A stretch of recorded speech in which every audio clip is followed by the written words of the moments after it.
बच्चों के लिए स्कूल उनका सेकंड होम कहलाया जाता है। होम जहां हम सेफ फील करते हैं।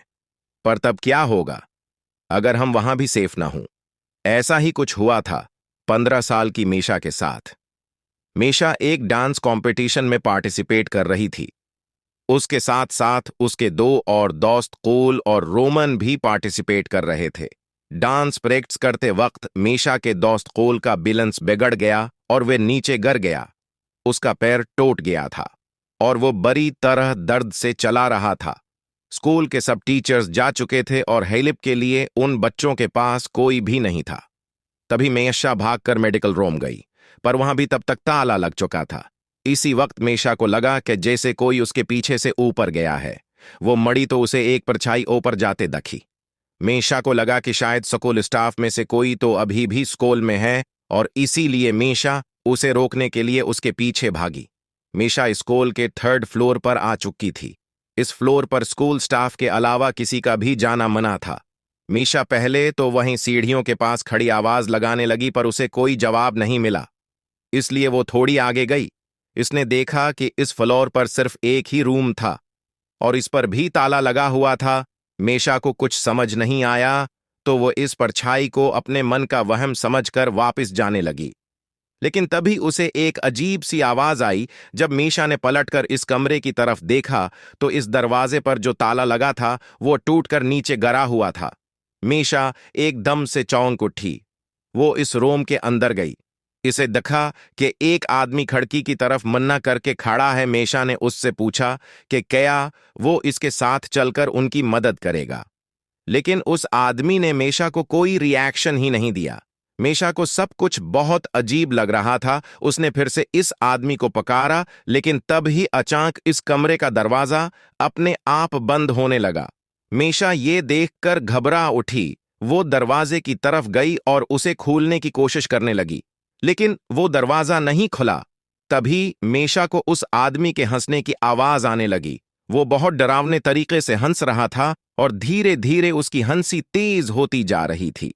मीशा में पलटकर देखने की हिम्मत ही नहीं थी और वो डर के मारे जोरों से दरवाजा पीटने लगी। कोई है वहां। तभी मीशा को अपनी गर्दन पर हल्की सी हरकत का एहसास हुआ। उसने पलटकर देखा तो उसका दिल दहल उठा। वो आदमी जो कुछ देर पहले खिड़की को देख रहा था, वो अब उसके ठीक सामने खड़ा था। इसके चेहरे पर एक हल्की सी हंसी थी जो मीशा को बहुत ड्रॉपली लग रही थी। वो मीशा को ऐसे घूर रहा था कि जैसे उसे आज जिंदा नहीं छोड़ेगा। उसने मीशा को पकड़ लिया और उसे अपने पास खींचने लगा। मीशा का रोना छूट गया था और वो डर के मारे बहुत जोरों से चलाई। इस आदमी ने मीशा के चेहरे पर हाथ रखा और मीशा के साथ बदसलूकी करने लगा।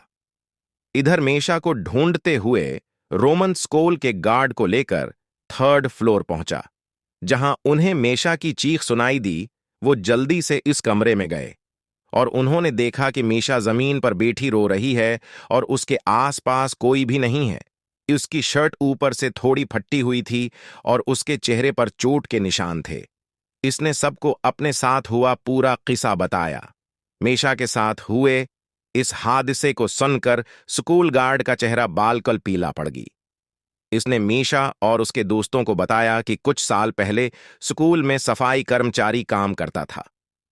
वो थोड़ा पागल सा था और वो लड़कियों को बहुत ही गंदी नजरों से देखकर हंसता रहता था। एक बार उसने एक लड़की के साथ बदसलूकी भी की थी। इस लड़की ने जब उसकी कंप्लेंट की तो स्कूल की प्रिंसिपल ने उसे हमेशा हमेशा के लिए नौकरी से निकाल दिया।